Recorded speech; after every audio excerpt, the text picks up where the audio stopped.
Hello friends, how are you? कैसे हो आप सब लोग? Fine, I hope all you are safe at home. Let's start our new topic of chapter 1 in subject engineering chemistry और इन chemical basic chemistry. हमने पिछली बार जो देखा था, क्या देखा था फ्रेंड्स? कैटालिस्ट. पाछला लेक्चर में આપણે ઉદ્દીપક વિશે ભણ્યા હતા. पिछले लेक्चर में हमने देखा था catalyst. So what is catalyst? फिर से एक बार रिपीट करो तो. कैटालिस्ट किसको बोलते हैं? A substance which is responsible for changing the rate of reaction. अगर वो सब्सटेंस को मैं रिएक्शन में डालूं तो क्या होता है? रेट ऑफ रिएक्शन क्या हो जाता है? चेंज होता है. आइदर इंक्रीज और क्या हो जाता है? डिक्रीज. वो हमने पढ़ा था पिछले लेक्चर में. ठीक है, 3 टाइप भी पढ़े थे. Positive catalyst, negative catalyst and auto catalyst. धन उद्दीपक, ઋણ ઉદ્દીપક અને પછી કયું હતું? સ્વયં ઉદ્દીપક. ઉદ્દીપક એટલે શું કે પ્રક્રિયામાં કોઈ પદાર્થ નાખતા તેનો પ્રક્રિયાનો વેગ શું થઈ જાય? બદલાઈ જાય, વધે અથવા તો શું થાય ફ્રેન્ડ્સ? ઘટી જાય. તો એને આપણે શું કહેતા હતા? ઉદ્દીપક. राइट. पॉजिटिव कैटालिस्ट यानी रेट ऑफ रिएक्शन क्या होगा? इंक्रीज होगा. नेगेटिव कैटालिस्ट यानी रेट ऑफ रिएक्शन क्या होगा? डिक्रीज होगा. और लास्ट में हमने पढ़ा था ऑटो कैटालिस्ट यानी जैसे जैसे प्रोडक्ट फॉर्म होती जाती है वो प्रोडक्ट इटसेल्फ किसका काम करती है? किसका? कैटालिस्ट का. तो उसको हम क्या बोलते हैं? Auto catalyst. आज हम देखते हैं कैटालिसिस. सेम ही फंडा है, थोड़ा ही डिफरेंस है.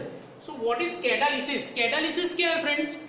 मैंने आपको बोला था कि अगर सब्सटेंस की बात करें तो उसको हम कैटालिस्ट बोलेंगे, बट अगर प्रोसेस की बात करें तो उसको हम क्या बोलेंगे फ्रेंड्स? कैटालिसिस. अगर मुझे इसकी डेफिनेशन देनी है तो क्या दे सकता हूं? A process in which rate of reaction get change. कोई भी प्रोसेस में अगर कुछ भी डालने से, कोई सब्सटेंस डालने से अगर उसका रेट ऑफ रिएक्शन चेंज होता है तो वो प्रोसेस को हम बोल सकते हैं कैटालिसिस. उद्दीपन कोने कहीशु? उद्दीपन किसको बोलते हैं? कि कोई एक प्रोसेस जिसमें अगर मैं कोई सब्सटेंस डालता हूं तो उसका रेट ऑफ रिएक्शन એટલે કે પ્રક્રિયાનો વેગ શું થઈ જાય? બદલાઈ જાય. તો એને આપણે શું કહીશું? ઉદ્દીપન. એટલે કોઈ પણ પ્રક્રિયામાં પ્રક્રિયાનો વેગ બદલાવાની જે ઘટના છે એને આપણે શું કહીશું? ઉદ્દીપન. सिंपल डेफिनेशन है. ठीक है, कोई आपको डाउट हो तो मुझे कमेंट सेक्शन में लिख के भेजिए, मैं आपको वो डाउट सॉल्व करूंगा. ठीक है, कुछ भी ना पता चलता हो, कोई भी दिक्कत हो तो आप मुझे कमेंट कीजिए. चलो, हमने पिछली बार कैटा किसके टाइप देखते हैं? कैटालिस्ट के. इस बार हम देखते हैं कैटालिसिस के टाइप. तो उसके बेसिक 2 टाइप है. कौन कौन से? First one is homogeneous and second one is heterogeneous. बहुत ही सिंपल है, बहुत ही सिंपल है. मैंने क्या बोला था कि रटना नहीं है कुछ भी. ठीक है, हम सबसे पहले एग्जाम्पल देखेंगे, उसके ऊपर से डेफिनेशन पे आएंगे, तो कभी भी नहीं भूलेंगे. तो यहाँ पे आप देख सकते हो मैंने एक प्रोसेस लिया है जिसमें क्या बनता है? सल्फर ट्राइऑक्साइड, जिसको हम बोलेंगे SO3 केमिकल फॉर्मूला. राइट, यानी सल्फर डाइऑक्साइड और उसमें ऑक्सीजन, उसको मैं एडप्ट करता हूं तो क्या बनता है?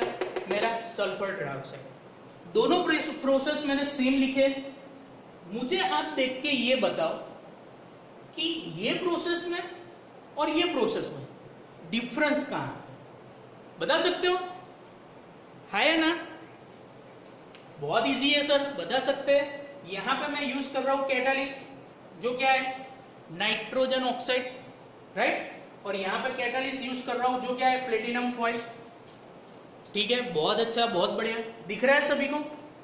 दूसरा चेंजेस अगर मैं आपको पूछूं तो, दूसरा डिफरेंस आपको मैं बोलने को कहूं तो आप मुझे बोलोगे कि सर यहाँ पे ये जी यानी किस फॉर्म में? गैसियस. जी એટલે શું? गैसियस એટલે કે वायु. 3 होते हैं, सॉलिड, लिक्विड और गैसेस. 3 फेजेस होते हैं. तो यहाँ पे सर मुझे सारे के सारे किस में दिख रहे हैं? गैसियस फॉर्म में. यानी ये जो रिएक्टेंट है वो, ये प्रोडक्ट है वो, और ये कैटालिस्ट है वो, सारे के सारे किस फॉर्म में? गैसियस फॉर्म में. यहां पे देखो, यहां पे क्या है? ये यानी जो रिएक्टेंट है वो किस फॉर्म में? गैसियस फॉर्म में.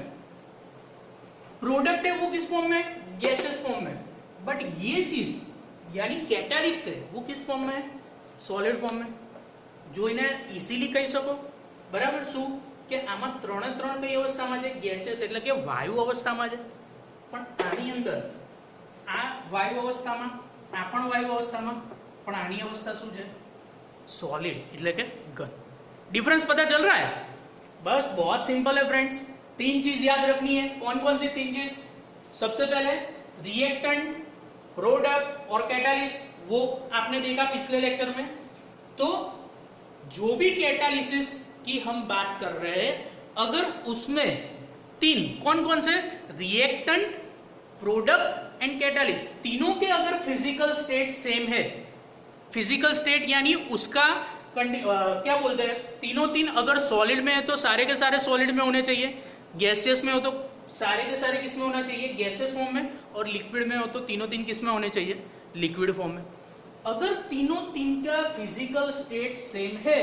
तो वो कैटालिसिस को मैं क्या बोलूंगा फ्रेंड्स होमोजेनियस कैटालिसिस बहुत इजी और हिट्रोजेनियस कैटालिसिस किसको बोलूंगा तीनों में से कोई भी एक का यानी रिएक्टेंट प्रोडक्ट और कैटालिस्ट अगर तीनों में से कोई भी एक का फिजिकल स्टेट डिफरेंट है तो उसको मैं क्या बोलूंगा हेट्रोजेनियस बस तो वही डेफिनेशन लिखनी है जो हमने एग्जांपल में देखी है राइट मैं फिर से एक बार रिपीट करता हूं क्या परफेक्ट डेफिनेशन आएगी what is homogeneous catalysis homogeneous catalysis means in catalysis if physical state of reactant product and catalyst are same then it is known as homogeneous catalysis and what is heterogeneous catalysis in catalysis the physical state one of physical state out of reactant product and catalyst are different then it is known as heterogeneous catalysis